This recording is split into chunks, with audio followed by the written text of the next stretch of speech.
Hello YouTube, c'est l'heure du bilan culturel du mois de mai 2023. On est en direct sur Twitch, on est le 6 juin et on va parler en premier des lectures que j'ai faites au mois de mai. Il y en a beaucoup, Alors, hop, il y en a beaucoup. Voilà. Ça, il y en a un paquet. Hein. Comme d'hab, je suis sur Livre Addict pour suivre mes lectures. On voit qu'en mai, j'ai fait 33 lectures. C'est un rythme intense. Du fait que j'avais une animation avec une rencontre avec une autrice à préparer, un office, un club lecture, beaucoup de choses en fait ce mois-ci.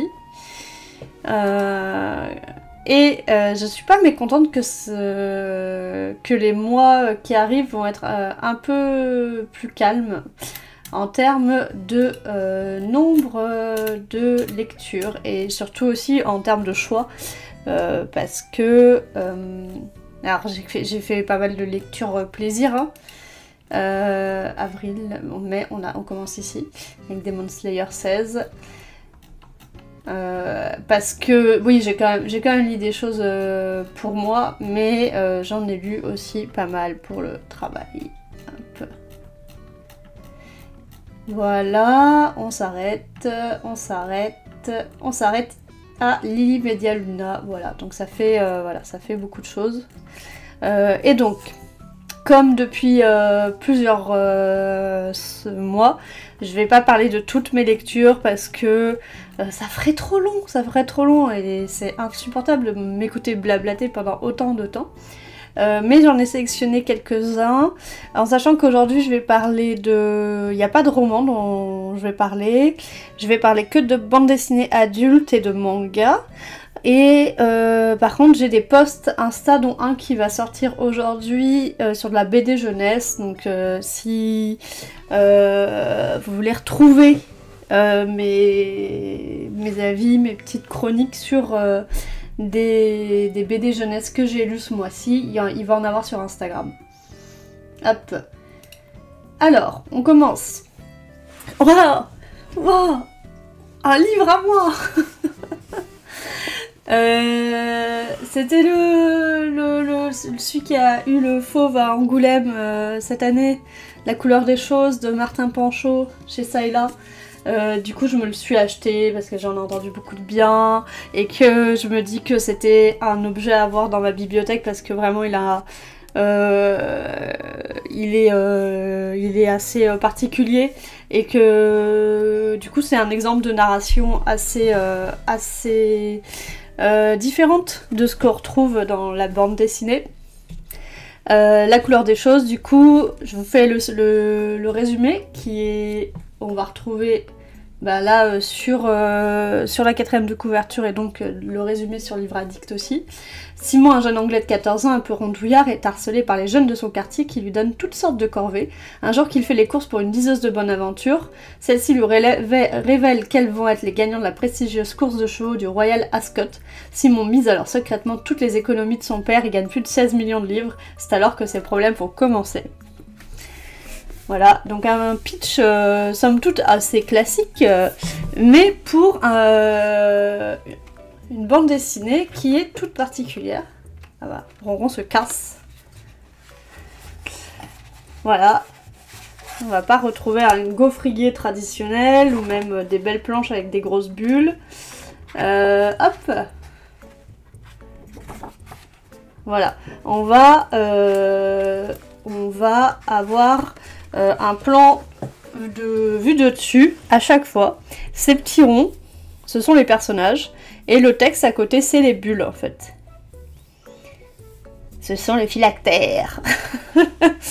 C'est les dialogues. Et à chaque fois les décors avec des légendes pour comprendre comment ça se passe. Au début je me suis dit que ça allait être compliqué de suivre l'histoire. parce que bah, les petits ronds, ils ont juste des couleurs différentes, ils sont juste entourés différemment, etc. Voilà. Et en fait, ben, c'est facile à lire. Ça se suit très bien. Et c'est vraiment une narration vraiment particulière. Parce qu'on n'avance pas dans un décor, mais par exemple, là, dans la maison, on voit la scène en entier vue de dessus, avec où sont disposés les personnages, etc. Dans plein de moments, c'est comme ça. Et aussi, on a des fois des petits détails. Voilà, quand il y a besoin. De plans, de tickets. Pour le ticket gagnant des courses, de chevaux, etc. Plein de choses. Et on indique qu'il est dans... Voilà, avec un trait pour indiquer qu'il est dans la main de notre héros, etc.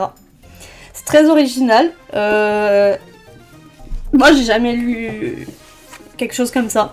Je sais pas si... je connais pas tout non plus dans la BD, même si j'ai lu beaucoup de choses. J'ai jamais lu quelque chose comme ça. Et je pense que c'est vraiment quelque chose qui va inspirer d'autres auteurs. Et donc si vous avez l'occasion de tomber dessus, n'hésitez pas. Bon, il coûte 24 €, ce qui est correct. C'est une belle reliure, une belle édition. Hop. Le prix, voilà, c'est un beau travail éditorial aussi. Voilà. Et je crois que c'est un auteur... il n'est pas suisse, Martin Pancher. Il est suisse. Et visiblement, c'est son premier titre. Voilà. Très très original du tout. Après, je voulais vous parler de Nelly Bly, parce que du coup, c'est Virginie Aulagnier. Je vous avais parlé de... Ils ont tué Oppenheimer la dernière fois. Et parce qu'on recevait Virginie Aulagnier pour Pop Science. Et du coup, elle a scénarisé cette BD, Nelly Bly dans L'Antre de la Folie. Et c'est Carole Morel qui illustre. Et donc là, c'est une bande dessinée sur Nelly Bly et particulièrement sur son enquête en asile psychiatrique.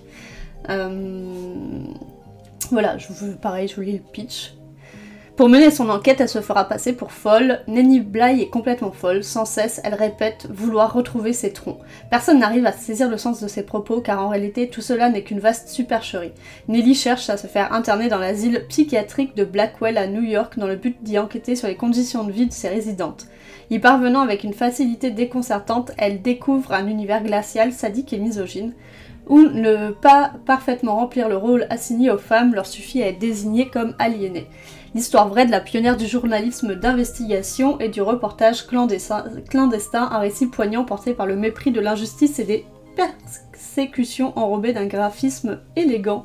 Bah c'est tout est dit là dans ce résumé. On est effectivement, ça rapporte du coup ce moment de la vie de Nelly Bly où elle s'est fait interner du coup pour investiguer sur le traitement des femmes dans les asiles. Les asiles.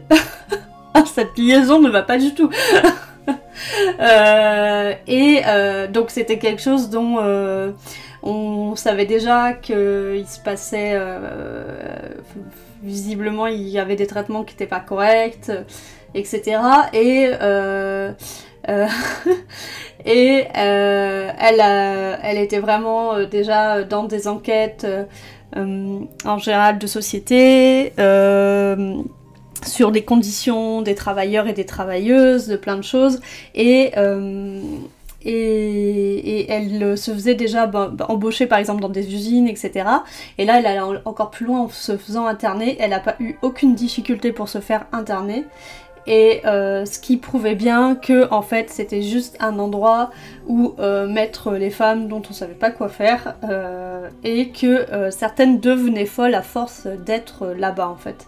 Elles étaient sous-alimentées, alimentées avec des produits passés, elles étaient battues, etc. Enfin, il y a énormément de choses comme ça. Et la BD donc est très bien, avec ce petit aspect fantastique pour représenter la folie, avec, on voit les tentacules là, ici. Le dessin de Carole Morel, il est excellent, et vraiment la narration de Virginie Olanier, pareil, c'est vraiment une très bonne BD qui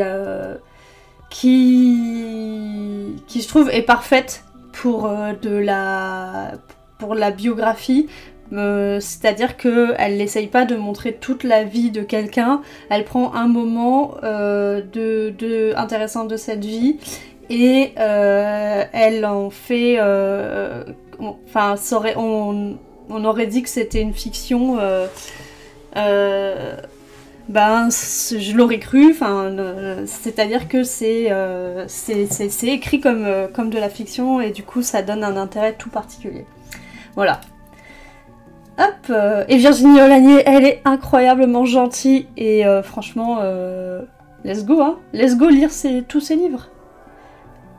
Elle est formidable cette femme. Hop, là je vais vous parler de Jour de sable. Jour de sable que j'ai lu pendant le festival Pop Science quand j'étais à l'espace lecture BD et qu'il y avait que des enfants qui lisaient devant moi. Du coup je me suis dit que j'allais faire comme eux et j'ai pris Jour de sable qui a une sacrée brique de 288 pages mais dont je savais que c'était une très bonne bande dessinée et oui c'était incroyable. Et même si j'étais dans un endroit bruyant avec du monde, j'ai vraiment été plongée dedans. Hop, je vous montre la couverture en plus grand. Déjà cette couverture est très très belle, hein.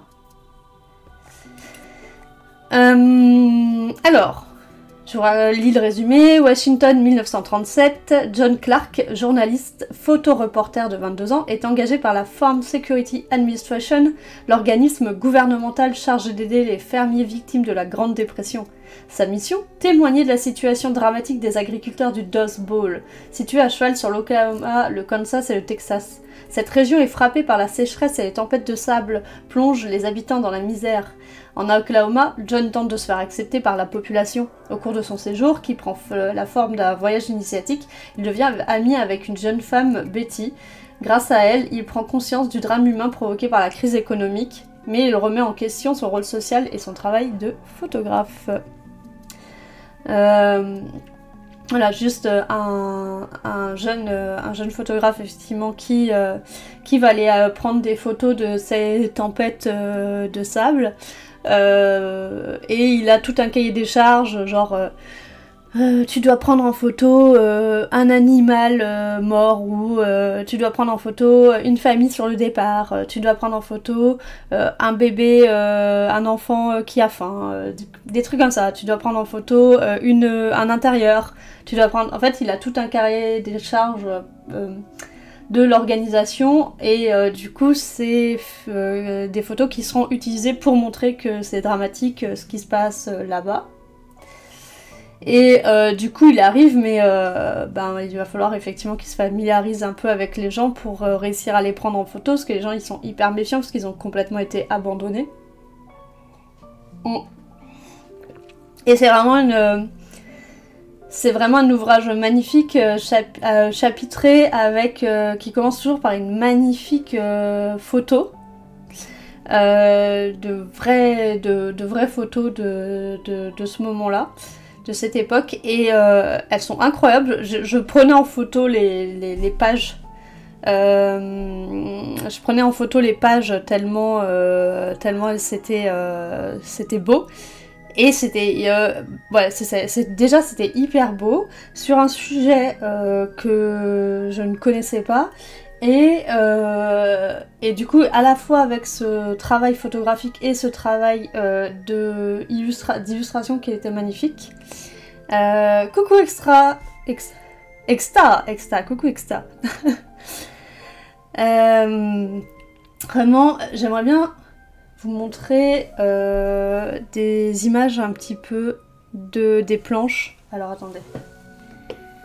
Hop.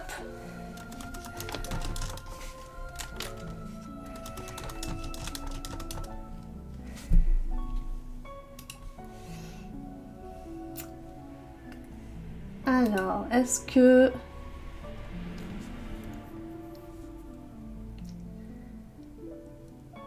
Ah, graphiquement, c'est très beau, hein. Je sais pas si on voit les photos. Ah, voilà, je vais vous montrer ça.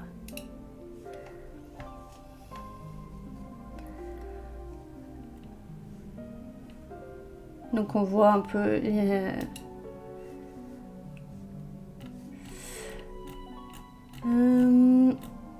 Je voulais vous montrer aussi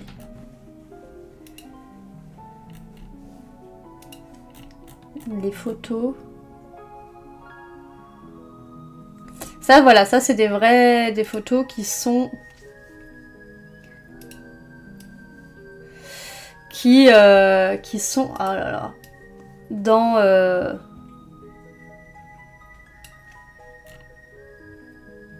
dans l'ouvrage. Celle-ci, elle est incroyable, cette photo.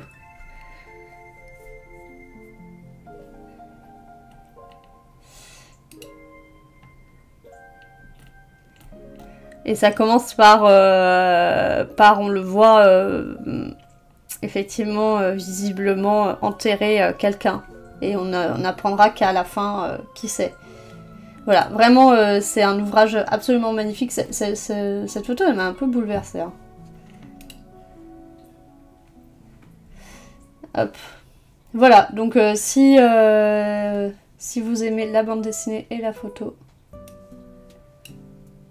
et Histoire des États-Unis, Jour de sable, ça vaut le coup. Ensuite, j'ai lu Il est où le patron? Chronique de paysanne.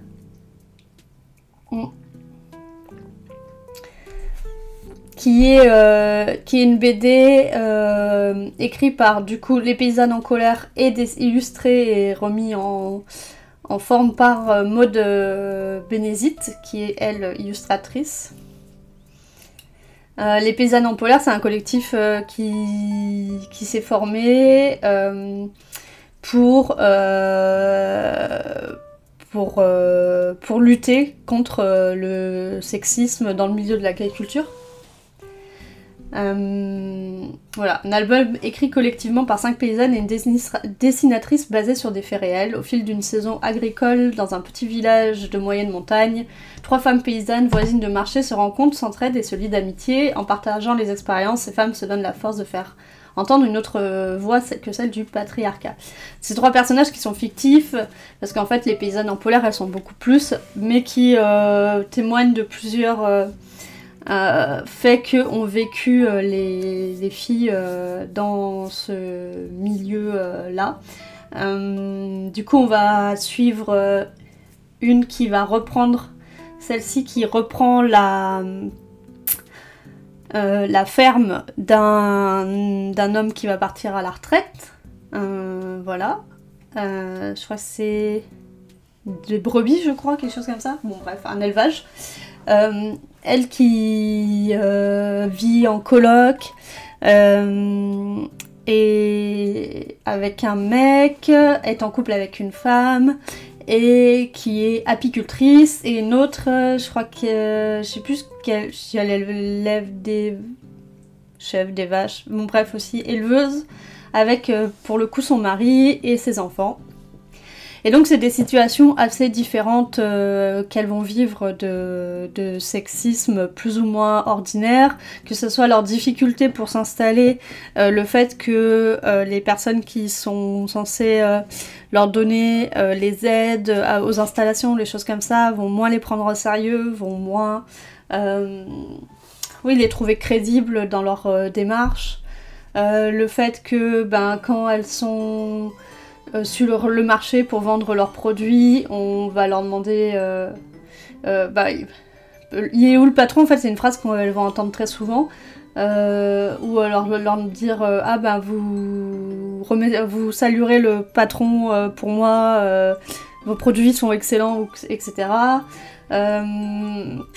Ça, la femme qui vit avec son compagnon et ses enfants, qui, même s'ils partagent tout le travail à moitié-moitié, on va toujours lui demander il est où le patron, et dire que en fait c'est son mari qui fait tout, et elle, à la limite, elle a la fromagerie, quoi, etc. Alors que c'est pas le cas, et qu'en plus après elle se tape la double journée quand elle le soir pour s'occuper des gosses et tout. C'est plein de situations comme ça, et du coup, vu que c'est un ouvrage qui est aussi pour montrer ça, ça en fait beaucoup à la suite, hein, ça fait un peu catalogue d'agressions, micro-agressions, de petits problèmes sexistes, etc. Mais ça montre bien toutes les petites choses qui paraissent être anodins comme ça, mais qui, à la longue, sont usantes pour ces femmes-là. Et c'est intéressant de voir ça dans le milieu agricole, qui pour moi, qui suis une pure citadine, c'est très très loin de moi tout ça. Hop, voilà, donc voilà. J'ai mis en BD documentaire celui-ci. Bon. Il est bien fait, si le sujet vous intéresse. Hop, une autre BD documentaire. À qui profite l'exil, le business des frontières fermées. C'est une BD qui regroupe plusieurs articles parus dans la revue dessinée. Donc la revue dessinée qui est une revue dessinée. qui est une revue qui traite l'actualité en bande dessinée. Et donc là, c'est plusieurs articles qui sont regroupés, plusieurs articles de Tania Tervonen, et dessinés par Jeff Pourquier, qui étaient parus précédemment dans la revue dessinée et qui sont toutes autour de l'exil et du business des frontières, voilà. Dans une seule bonne BD de 176 pages, quoi. Donc, le résumé. Qui profite des moyens engagés en faveur de la fermeture des frontières? Que se passe-t-il quand on retrouve des corps sur les plages? Sait-on que les frontières de l'Europe se sont délocalisées au Sahara? Qui sont les sans-papiers qui font fonctionner l'économie? Trafiquants, industriels de la défense, employeurs européens profitent de ce système sans se préoccuper des 400 000 morts et disparus. C'est hyper intéressant parce que ça aborde vraiment la question de l'exil et des frontières en Europe, et du coup plus loin, d'un point de vue de point de vue qu'on ne connaît pas, qui sont pas traités du tout dans les médias, je trouve. Ça part d'un article où on est sur le secourisme des migrants en Italie, et du coup un sujet qu'on connaît un peu mieux que ce qu'il va avoir par la suite, et après on part vraiment sur qu'est-ce que l'économie des frontières, quels sont les moyens alloués pour tout ça, comment est traité ce souci, et se rendre compte qu'on a vraiment comment dire, voilà, on a délocalisé le problème en Afrique, et de plus en plus juste, en fait, on repousse le souci à d'autres personnes pour que le problème des morts liés à tout ça soit limite ailleurs, et que en fait tu te rends compte que personne ne peut vraiment je sais pas trop parce qu'il y a plein de comment en parler, parce qu'il y a beaucoup de il y a beaucoup de subtilités, il y a beaucoup de choses qui changent tous les ans, selon où sont les points de passage des migrants, etc. Quels sont les pays où ça devient facile de passer ou pas, voilà, selon les conflits aussi entre les pays. Du coup, je veux pas non plus dire de bêtises, mais du coup c'est vraiment une BD avec un point de vue hyper intéressant et plusieurs points traités autour de tout ça. Vraiment, elle est excellente. Moi, j'ai appris plein de choses en la lisant, donc n'hésitez pas, pareil. La revue dessinée, en général, c'est très qualitatif. Hein. Personne qui a mis de petits commentaires. Hop. Et, bon, je sais pas si j'allais dire d'un point de vue plus léger. Je vous parlais de 2 mangas. Je ne sais pas si ça sera plus léger. Parce qu'on commence par un manga qui s'appelle Entre nos mains. Entre nos mains, de Batan, chez Akata, ouais c'est Akata. Dans Entre nos mains, découvrez le destin de 2 femmes qui se retrouvent 10 ans après s'être aimées au lycée. Entre pression sociale, peur de l'engagement et survie, succomber sans attendre au charme du dessin unique de Batan, une mangaka dont on n'a pas fini de parler. Makimura n'a jamais pu oublier Midori. Makimura c'est la brune et Midori c'est la blonde, la fille qu'elle aimait au lycée. Aujourd'hui étudiante sur le point de terminer ses études, elle reste prisonnière de cette relation du passé. Mais quand Midori surgit par hasard dans le cabinet d'ophtalmologie où elle travaille, la jeune femme veut croire à un coup du destin.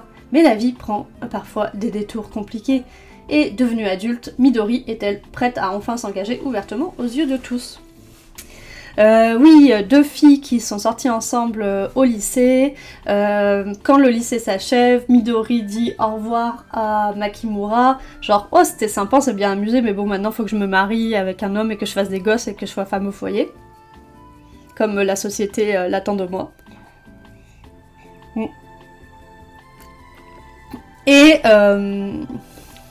donc Makimura elle est un peu ok. Ok, bah moi non, je m'attendais pas à ça. Donc elles partent faire leur vie chacune de leur côté, et en fait du coup elles se retrouvent plus tard, et elles vont apprendre à se reconnaître, et en fait on va comprendre qu'est-ce qui s'est passé dans la vie de Midori. On est plus du point de vue de Makimura, mais on va se rendre compte que Midori, son idéal, effectivement, elle avait un idéal de rentrer dans le rang, fonder une famille, être femme au foyer, etc. Et finalement, c'est plus ou moins ce qu'elle est en train d'obtenir, mais finalement c'est plus compliqué que ça, et son rêve s'avère être plutôt un cauchemar, et voilà, donc ça parle de plein de thématiques sur ce que c'est que la société, ce qu'on attend de femmes dans la société. Coucou, merci Fromage Blanc, merci pour le follow, merci, bienvenue. Ce qu'on attend de femmes dans la société japonaise, bon alors là c'est un premier tome d'introduction, mais entre une femme qui est très sûre d'elle, non, elle est pas, c'est une femme assez une femme assez discrète, Makimura, mais qui sait qu'elle aime les femmes et qui, enfin voilà, elle a pas de doute sur ce choix-là dans sa vie. Et Midori qui, elle, est beaucoup plus en prise avec ce qu'on attend d'elle et tout dans cette société, et va entrer dans une relation avec un homme où elle va être sous emprise, etc. Plein de choses, et je vous dévoile pas la suite, et on va voir comment continue cette série. Coucou, coucou, coucou. Coucou, on se voit IRL quand tu veux. 2 Tu vas en faire beaucoup des comptes ou Il y avait un numéro 1. Es-tu le numéro 1 Après, j'ai que des petites histoires... des histoires romantiques. C'était un mois... à petite histoire romantique, mais pas trop shoujo, quoi, parce que là, on est sur Blue Box, qui est un shonen. Un shonen, mais avec une romance. Voilà. Donc dans Blue Box, on va suivre Taiki Inomata, donc notre personnage masculin, membre du club de badminton. Il a eu le coup de foudre pour Shinatsu Kano, la personnage féminine, la star du club de basket de son établissement. Il s'entraîne à ses côtés tous les matins. Sa relation avec Shinatsu va prendre un tournant totalement inédit lorsque, un jour de printemps, une nouvelle des plus déconcertantes va lui offrir une opportunité inespérée de conquérir sa belle. Bon, en tout cas, on le sait assez vite, c'est qu'elle va s'installer, vivre chez lui pour occasionnellement. Hop. C'est pas une histoire garçon-garçon. C'est pas très souvent qu'on a le point de vue masculin, et là on a le point de vue masculin, donc c'est ce qui est sympa. Et sur un fond un petit peu sport, sympa, voilà. Vraiment, une petite BD très cool. J'ai bien envie de lire la suite. Moi j'aime bien ce truc un peu tranche de vie, sport, histoire d'amour. Tome 2 visiblement est déjà sorti. On va voir un peu plus. Il y a une fille qui est gymnaste. C'est un lycée où ils sont à fond sur le sport.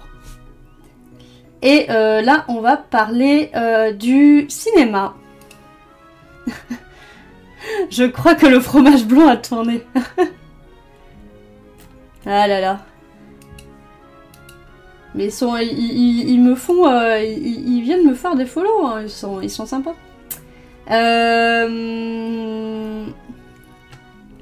On va partir sur mes découvertes. Vous allez voir, hein, j'ai vu que des trucs hyper mainstream, hyper connus. Cinéma, séries, etc. ce mois-ci. C'est le moment où Vito, il va être à fond. Parce que, alors, dans les films, j'en ai vu 3, ça peut être un gros mois. Donc là, je suis mes séries sur Seriebox. Hein. Les Gardiens de la Galaxie volume 3.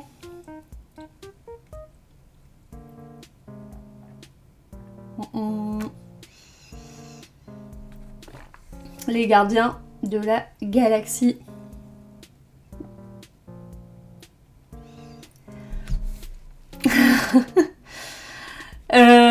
Moi j'ai bien aimé, je crois que ça a été plutôt... Il a été plutôt bien réussi. Coucou Tornos, coucou, comment vas-tu? Hello hello. Je crois qu'il a été quand même plutôt bien reçu. Après j'ai entendu aussi des trucs plus ou moins négatifs. Je trouve pas que c'est soit à la hauteur du 1. Le 1 c'était rien quand même. C'était mieux que le 2. Surtout j'ai trouvé le sujet plutôt vraiment pas mal quoi. Alors, est-ce que je résume les Gardiens de la Galaxie 3 quoi. C'est un épisode qui est tourné autour de Rocket Raccoon quoi. Voilà. Bon accueil oui. C'est un épisode qui est tourné autour de Rocket Raccoon, et puis bon, faut toujours sauver tout le monde, quoi, hein, c'est les Gardiens de la Galaxie. J'ai trouvé assez trash pour un film Marvel. Ou alors, c'est parce que moi, la thématique, c'est vraiment...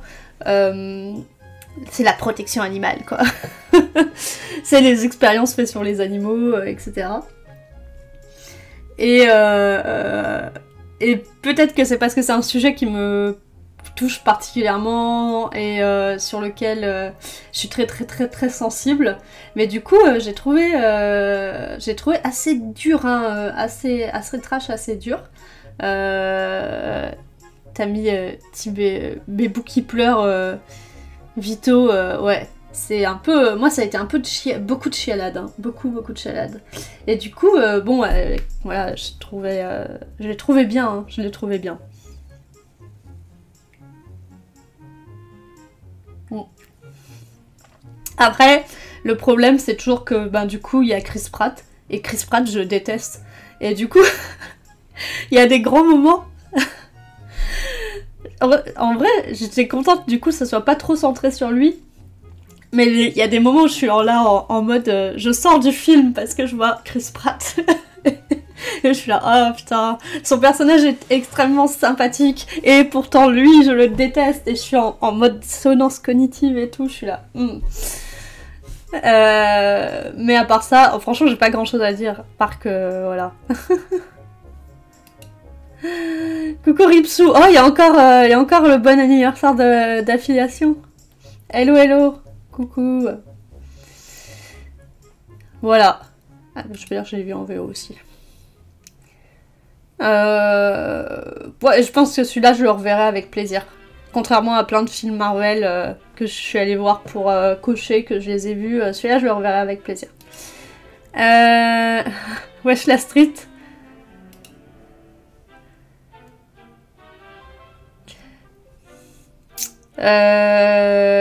Hop, après j'ai vu Suzume, j'ai vu que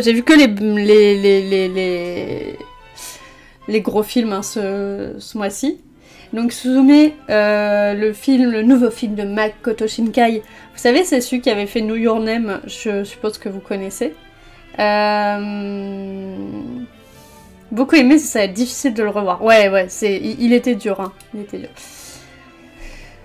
Suzume, j'ai adoré, je sais...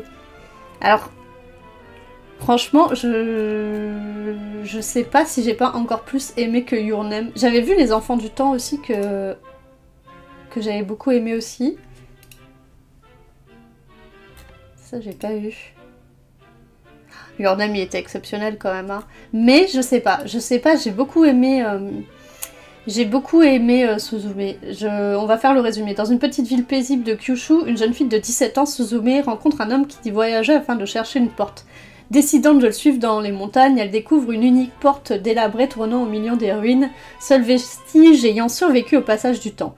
Cédant à une inexplicable impulsion, Suzume tourne la poignée et d'autres portes s'ouvrent alors aux quatre coins du Japon, laissant entrer toutes les catastrophes qu'elle renferme. L'homme est formel, toute porte ouverte doit être fermée. Là où elle s'est égarée se trouvent les étoiles. Le crépuscule et l'aube, une voûte céleste où tous les temps se confondent. Guidée par des portes nimbées de mystère, Suzume entame un périple en vue de toutes les refermer. Et laisse-moi deviner une romance entre adolescents avec des légers éléments de science-fiction. Exactement. Comme d'habitude dans les films de Makoto Shinkai, c'est un duo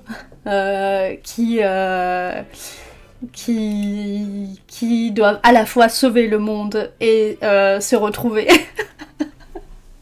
Est-ce que c'est pas toujours c'est pas toujours ça? Pourquoi est-ce que j'ai beaucoup aimé? Parce que j'ai pour plein de raisons qui je trouve cassaient un peu le cliché habituel. Donc Suzume c'est notre héroïne principale, donc on va voir qu'on va quand même avoir un truc où on est très sur le personnage principal, même si du coup il y a ce duo avec notre héros beau gosse ténébreux qu'elle rencontre et dont vraiment elle tombe un peu amoureuse au premier regard. Regardez comment il est beau et ténébreux. Mais très rapidement il devient une chaise. Très vite il devient cette petite chaise d'enfant avec une patte en moins, une jambe en moins, et ça crée un truc où on est moins dans ce truc de oh, regardez comme ils sont beaux tous les deux et que pourquoi vous roulez pas des pelles tout de suite minute 1 quoi. Et en plus c'est lui qui est censé avoir le pouvoir et c'est une jeune fille ordinaire et comme il devient rapidement une chaise à 3 pieds, bon bah du coup ça va devenir un peu elle qui va être en situation de force et tout ce truc fait que ça casse un peu la dynamique et ça crée quelque chose de vraiment intéressant. En plus de que ça soit super beau et est très émouvant, voilà.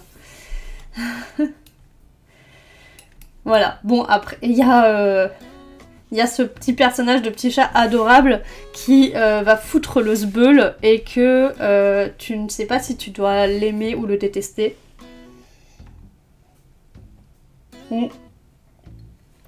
En plus d'avoir une... On est sur aussi la recherche de l'histoire de Suzume, on comprend petit à petit ce qui lui arrivait. Le petit chat, mais oui, le petit chat. Comment il l'appelle? Il lui donne je sais plus quoi comme nom. Et elle arrive à le retracer sur les réseaux sociaux et tout pour le retrouver. Enfin, il y a plein de trucs malins qui sont dans l'air du temps, comme ça, qui font le fait que ça marche super bien et qu'à chaque fois j'étais là... Ah, c'est chouette, on se laisse emporter par une belle histoire et en même temps, ah, ça c'est malin, je suis contente de retrouver ces éléments et tout, voilà.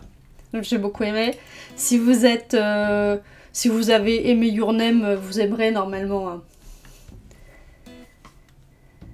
Et après... Je suis enfin allée voir Mario. Super Mario Bros. Melee Kart 64, le film, bien sûr.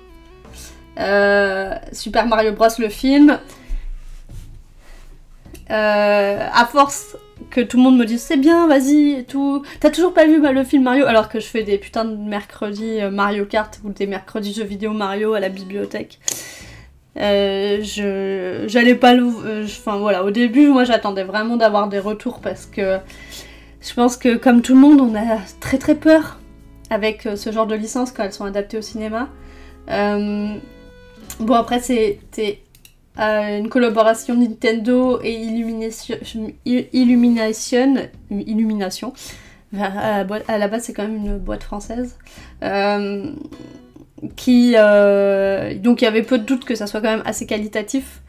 Oui, c'était très bien, c'était très beau, c'était très dynamique, les enfants étaient à fond, les parents qui accompagnaient les enfants ont bien aimé aussi. Apparemment, j'ai interrogé plein de gens autour de moi qui sont allés le voir sans connaître pas grand chose de Mario, à part ils connaissent quand même que Mario existe quoi, et qui ont passé un bon moment visiblement. Moi j'étais assez surprise parce que je me suis dit, franchement c'est un film pour les fans ou pour les enfants parce que le défaut que je vais trouver à ce film et qui fait que ce n'est pas un chef-d'œuvre, c'est un bon dessin animé à aller voir en famille agréable, on passe un bon moment, c'est que ça a quand même des blagues pour les enfants et il y a peu de double lecture, il y a peu de choses qui sont... en tant qu'adulte tu vas passer un bon moment parce que le rythme est sympa, que les personnages sont sympas et tout, mais tu vas pas y trouver un truc, une lecture pour toi quoi.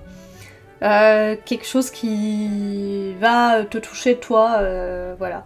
Et c'est un peu le défaut que je reproche au film par rapport à les Pixar par exemple. Rien que les Pixar ou ou d'autres films d'animation un peu plus indés où on va avoir quelque chose un peu plus profond. Mais bon, est-ce qu'on attend ça d'un film Mario? Je ne sais pas. En tout cas, c'est très beau visuellement. Les musiques, les thèmes, vous allez tous les retrouver, mais très bien arrangés. Ça va très bien au film. Ça s'arrête pas. Voilà. Oui, c'est très enfantin. Ouais, j'ai trouvé que c'était très enfantin aussi. Bon. Voilà pour le Mario. Mais franchement, moi, les parents qui sont allés avec les gosses pour emmener les enfants... ils ont bien aimé et j'ai une collègue qui m'a dit elle a 2 enfants avec des âges assez différents et ça a bien marché pour les deux et c'est souvent le problème qu'elle a, c'est que comme ils ont des âges différents, il y a plein de trucs où ils sont pas raccords et là tous les deux ont kiffé donc voilà. L'OST est super sauf la surutilisation de chansons connues. Ouais après ça c'était à prévoir un peu, non? Il y a des moments où je me suis dit... alors, ça va, le film, il dure 1h30. Putain, la VO, c'est aussi Chris Pratt. Je l'ai vu en VF. Hein. Je vais créer un compte de haine anti-Chris Pratt. Ça dure 1h30. Heureusement que c'est pas plus long quand même, parce que c'est vrai que c'est très... surutilisation de visuels connus, de chansons connues, de waouh, ça y va quoi. Et effectivement, il y a des moments où tu repars vite sur les thèmes les plus classiques, mais ils sont bien arrangés, ils sont arrangés différemment pour quand même avoir un peu de variété. Il y a la VF est cool, mais on sent qu'il y a des scènes faites pour Jack Black. Oui, c'est ce que je me disais quand je voyais Bowser chanter ou des trucs comme ça, je m'étais dit ah putain, c'est vrai que c'est ces moments-là où je regrette un peu la VO. Mais la VF était cool, il faut que je regarde.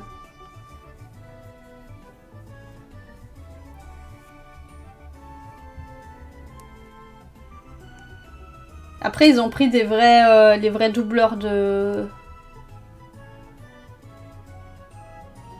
des vrais doubleurs, quoi.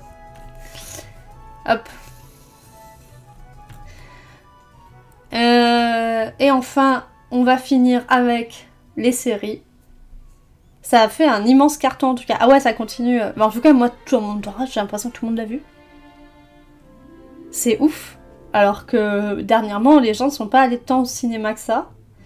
Moi-même, je suis allée que 3 fois au cinéma ce mois-ci et j'ai l'impression que tout le monde a vu Mario. En fait, c'est vraiment un film, effectivement, pour les gens qui ont des gosses, les gens qui ont toujours grandi avec Mario. Donc bon, Mario, il existe depuis un peu du temps là maintenant, quoi. Du coup, tous les gens qui ont un peu touché une console à un moment ont touché à du Mario normalement. Du coup, c'est vrai que ça a fait un large panel de public. Puis après, il y a le bouche à oreille, quoi. Ah non, mais vas-y, t'inquiète, il est bien et tout. Allez. J'ai commencé la série The Boys. Donc, je viens de finir la saison 3 hier, hein, c'est la saison 4, je sais pas quand ça sera, mais actuellement il y a 3 saisons. Mais du coup, au mois de mai, j'ai fait saison 1 et saison 2. Donc je vais parler que de ça. Alors, qu'est-ce qu'ils nous font comme petit résumé sur Seriebox? Dans un monde où les super-héros embrassent le côté sombre de leur célébrité et de leur notoriété, un groupe de justiciers connu officieusement sous le nom de The Boys a décidé de vaincre les super-héros corrompus avec la volonté de se battre violemment. Adapté de la saga de comics The Boys. J'aime bien les mots-clés. Drogue, crime, super-héros. The Boys, c'est une série hyper trash sur Prime, Amazon Prime, que j'avais pas encore vu malgré tout le bien que j'avais entendu. Et là, la fin de plusieurs séries, la fin de plusieurs séries fait que j'avais un créneau de libre pour regarder autre chose. Et du coup, c'était parti. The Boys, c'est vraiment qu'est-ce qu'il arriverait à la société si s'il y avait des super-héros, parce que on est bien d'accord que le super-pouvoir ne rime pas avec pureté et utilisation de ces super-pouvoirs pour faire uniquement le bien. Et donc là, on est vraiment dans un délire où les super-héros, on nous vend ça comme voilà, regardez tout ce qu'ils font de bien pour vous, ils sauvent des gens, ils sont incroyables, etc. Ils font des films, ils ont des histoires de fous, et en fait, il arrive plus que de la merde, parce que qu'est-ce qui se passe quand des gens qui ont des pouvoirs vivent avec des gens qui n'ont pas de pouvoir, en fait ça devient encore plus eux qui ont le plus de pouvoir dans leurs mains, que ce soit en termes de force du coup, mais aussi d'avoir la main mise sur les médias, l'économie, la politique, etc. C'est du coup voilà, hein, c'est une bonne satire. Je trouve sur plein de trucs c'est hyper malin. Le méchant, il est tellement horrible. L'acteur est incroyable. Je vais pas trop en parler non plus pour ceux qui ont jamais vu, pour pas vous tout révéler quoi. Mais voilà. Moi, je trouve que c'est un peu too much dans Enfin, c'est fait exprès dans le... C'est un peu grand guignol, quoi, en termes de gore, etc. Ça y va vraiment. Hein. C'est des têtes explosées, des litres et des litres d'hémoglobine. Hein. On voit du, du sang à foison, du sexe, des trucs, tout ce qu'on peut imaginer. C'est très très graphique. C'est pas forcément... C'est tourné un peu de manière, voilà, grand guignol, hein, vraiment... pas... Du coup, c'est... Même si ça doit être interdit sur moins de 12 ou un truc comme ça, j'en sais rien. Je sais pas si c'est noté. Bon, en tout cas, il doit avoir quand même un truc de public averti, etc. C'est pas traumatisant, ça fait pas peur, etc. Mais c'est extrêmement too much dans la violence et tout, c'est violent, ouais. Voilà. Des fois, en fait, j'ai trouvé ça, au début, je trouvais ça amusant. Des fois, là, à force, je trouve que c'est un peu... En fait, du coup, ça... On dirait que j'ai pas aimé la série alors que si hein. Mais en fait des fois je trouve que la subtilité qu'il y a dans la critique de plein de trucs de notre société actuelle, c'est un peu contrebalancé tout de suite avec des éléments extrêmement gore et violents. Parce que sur certains trucs, je trouve que l'écriture est assez fine et assez subtile et d'autres pas du tout, quoi. Mais bon, voilà. Ça se laisse bien regarder. Il y a des petits trucs, marrants. Si vous en avez ras le cul de regarder des films Marvel et que vous avez envie de voir des super-héros vraiment qui sont tous plus pathétiques en fait les uns que les autres, faut regarder The Boys, voilà. Et enfin, Succession. On parlera de Ted Lasso la prochaine fois parce que Ted Lasso j'ai fini au mois de juin. Succession, c'est terminé. Succession. Ils vont tellement me manquer. Bon, je vous dirai pas qui finit sur le trône. Hein. Si vous l'avez vu, vous le savez. Cette dernière saison.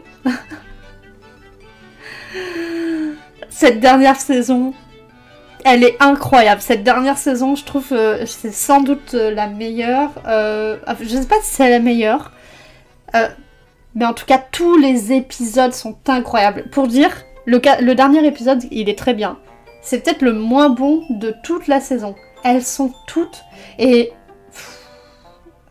Elles sont toutes incroyables, quoi.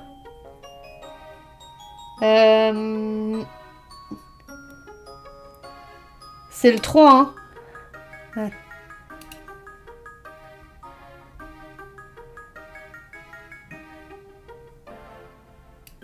Là, on est sur la saison...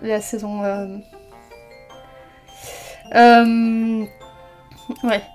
L'épisode 3, je pense, est un des plus grands épisodes de tous les temps. Vraiment, cette saison 4, c'est que des bangers. Le final, il m'a tout à fait convenu. Les gens, ils ont mis une meilleure note à... Ouais, bah, là, voilà. Genre 19,1 là sur Seriebox. Bon, les gens sur Seriebox, ils abusent en termes de notation, mais vraiment, l'épisode 3, il est fou. C'est du grand Succession, c'est des dialogues incroyables. Succession, du coup, si vous connaissez pas, c'est du coup la famille Roy. Riche et puissante famille Roy, composée du patriarche Logan et de ses 4 enfants, contrôle l'un des plus gros conglomérats de médias du monde, alors que leur père vieillissant se retire peu à peu de la compagnie. Connor, Kendall, Roman et Siobhan contemplent le futur de l'entreprise sans lui. Donc Connor, c'est le frère, le premier fils qui est né d'une présente lésion. Il se retire, il est pas du tout dans la course à la succession. Et après, on va suivre que surtout Kendall, Roman et Shiv, Siobhan, qui veulent succéder à leur père à la tête de l'entreprise, qui est donc le mania des médias aux États-Unis. On les voit jamais vraiment travaillé, on sait pas trop ce qu'ils font, hein, mais par contre c'est beaucoup de discussions. Et pendant que d'autres personnes travaillent autour d'eux. Et c'est vraiment cette famille horrible, ils sont tous horribles, plus horribles les uns que les autres. Et c'est pas...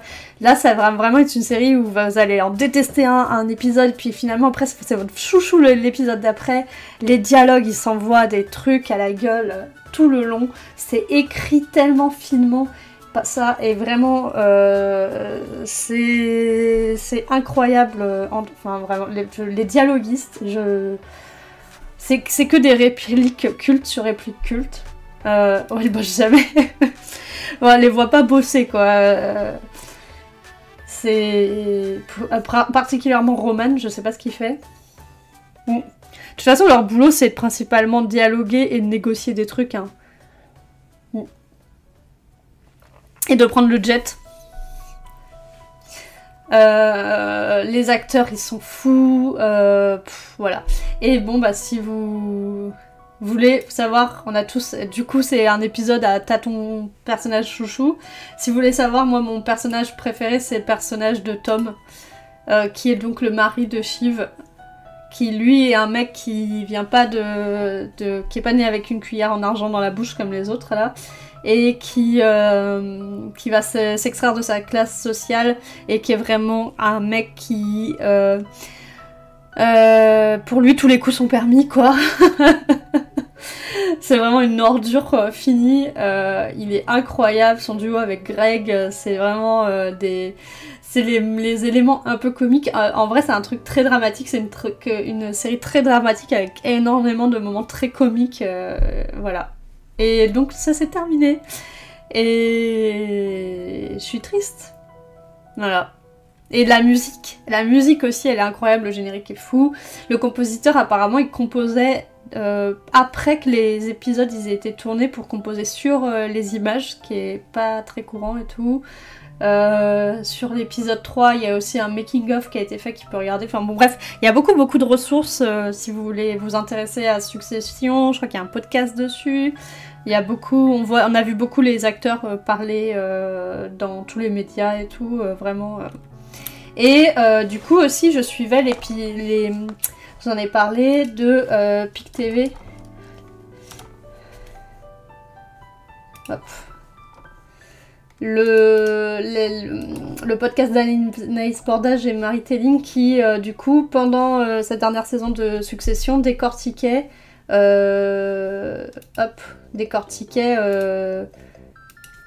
après chaque épisode, l'épisode. Et ça faisait un bien fou de pouvoir regarder enfin décortiquer avec elle. Voilà. Voilà, et du coup j'en ai fini pour mes films, séries, lectures. Et ce mois-ci, je suis allée voir un spectacle. J'ai un spectacle, je sais pas comment dire. Je suis allée voir Dava à Lyon. Et c'était une expérience sociale. Voilà, je sais pas comment dire. Je sais pas quoi dire d'autre. Je sais pas si je dois vous conseiller ou vous déconseiller de regarder ça. Mais en tout cas, de temps en temps, ils font des petites scènes comme ça. Et ils font un peu un épisode de Dava concept. Et ouais, c'était une expérience sociale. Il y avait plus de personnes d'internet dans le public que de vrais gens.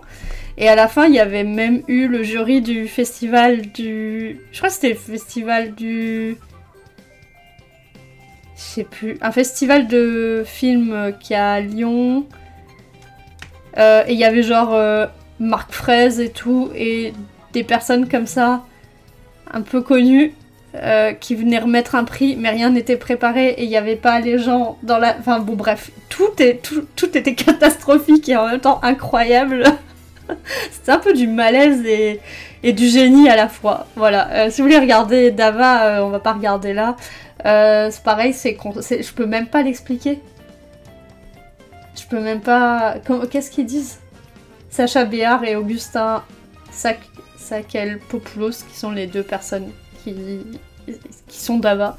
Divertissement ad vitam aeternam. Votre médium axé sur les millénials, expérique volontaire, éveillé, responsable, tout simplement heureux. Rien que cette définition, voilà. Je vous encourage à aller voir. C'était une folie. une belle soirée. Genre, dans la salle, il y avait genre Usul, il y avait Babor, des gens comme ça d'internet.